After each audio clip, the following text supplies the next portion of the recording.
Thank you, Jenny. Well done. Okay, and thank you for being conscious about the time, but we're travelling perfectly at the moment. Okay, our next presenter I'd like to introduce is Jeff Shawcross from Quatrix. Jeff has 35 years of experience in the design and implementation of communications, data and security systems. So I'm sure an interesting presentation coming. So Jeff, please come to the stage. Thank you.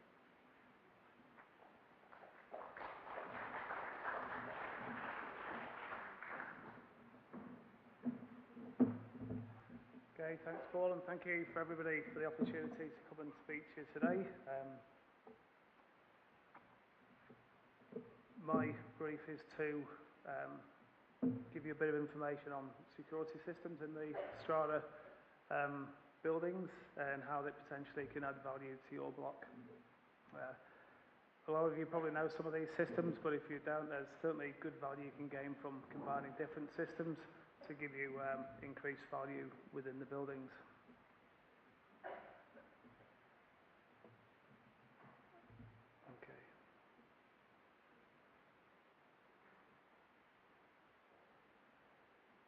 Okay, it's not the most exciting of subjects if I say to you, intercom. What's the first thing that springs to mind? Doesn't work like that. Grey box on the wall, expensive to service. It's not the most exciting of reactions and systems. If I say access control, people go, not sure what it is, not particularly great, could be expensive, is it really necessary? How about if I say CCTV? Doesn't get a great reaction either. Nosy Parker, people trying to, and good, adding value. So it's standalone systems. They're not necessarily the most exciting and of a system which creates the greatest value. But how about if we said, would you like to turn $1,000 into $5,000 in 3 weeks? That gets a little bit better reaction. It's a bit more of a woohoo sort of a reaction to the intercoms.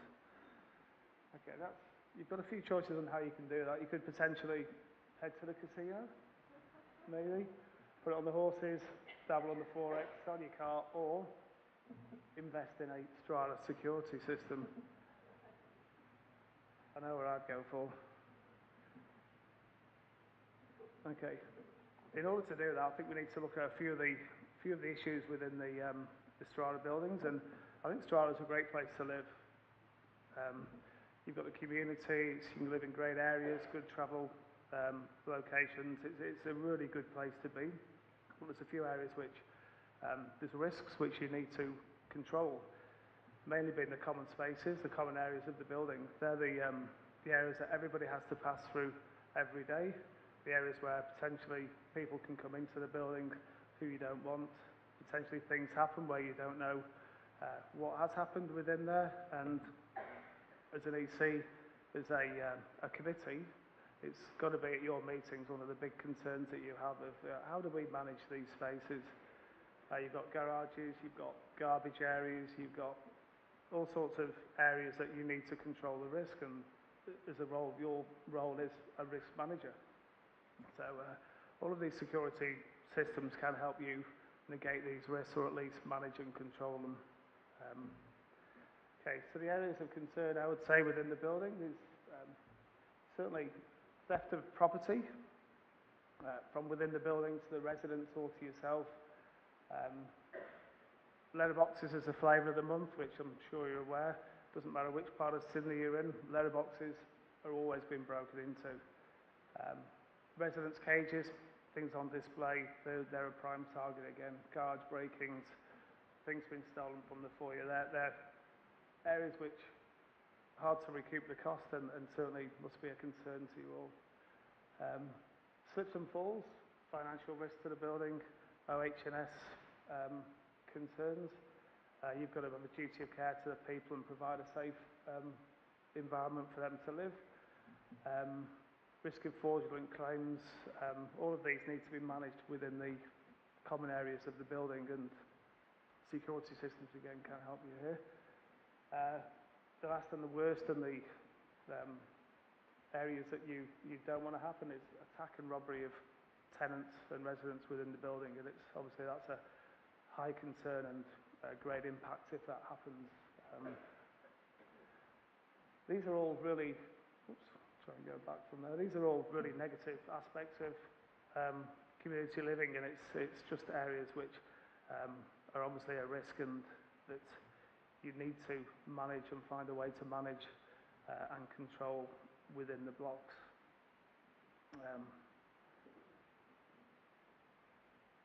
Okay, and if you did find a way to manage these risks, and you do implement the strategy and the structure to reduce these risks within your block, would that add value? And personally, I think, would you pay an extra $5,000 or $10,000 on your $500,000 investment if these risks that we've just talked about were controlled? Would you pay $15 more a week rent if you knew you were living in a security block, if you knew that all your goods in the garages, your letterboxes, everything was safe, you could walk in the front door of your building, and you knew that more than likely no one's going to be in the stairwell? Creating that peace of mind, one, for the value of the residents as a good place to live, but also the safety of the people and for the renters from an investor's perspective. I think there's certainly a good reason why you would pay $15 a week more in rent, or you'd spend an extra $5,000 or $10,000 on the value of the place you're buying as an investor. And if you're living there, if you could spend $1,000, the increase in value to your investment is going to be far outweighed. And the other part, I suppose, as well, is that if you're, as an EC, you're managing a multi-million-dollar, potentially, portfolio with the buildings that you're managing, and you need to be able to control these areas, and it's not necessarily an expensive exercise to do. So within the security tools that are available to you, intercoms, the basic push button to entry system is an important one, which if you're going to lock the building down, which is where I'm going to with this, you need to allow visitors to come into the building. So your standard intercom is the first thing to address. And if you haven't got an intercom at the moment, it's pretty, if you've got a standard walk-up brick building, it's not that hard to install an intercom from scratch. The cables go in the wall cavities, and it's not that difficult. So please don't be afraid to think this is a massively expensive exercise. Potentially it's not. Access control, it can be as simple as locks and keys. It doesn't need to be the full swipe card fob access. Just putting locks and keys on the doors is access control. Obviously you can start expanding on the system. You can there's different options on it. If you live nearer the city,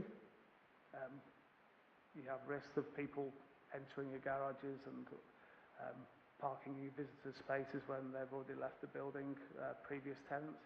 You can start to restrict these people accessing the building with a restricted access control system. So there's good value in those systems, and there's different systems for different buildings. Certainly when you move into the CCTV area, really good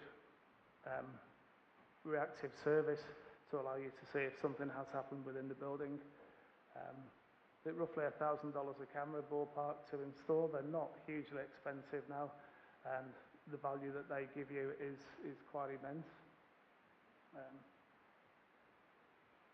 This is just a little bit of a slide on the different systems and the risks that we've highlighted, what systems address them, and as you install 1, 2 or 3 components of a security system, then the added value and risks are negated as such.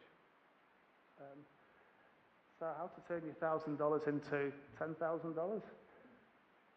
Ballpark figure to install a system for a 10-unit block from scratch, 10 handsets, 1 door station and a door strike, with an access control swipe card reader on the front door, and 4 IP cameras, 4 state-of-the-art cameras within the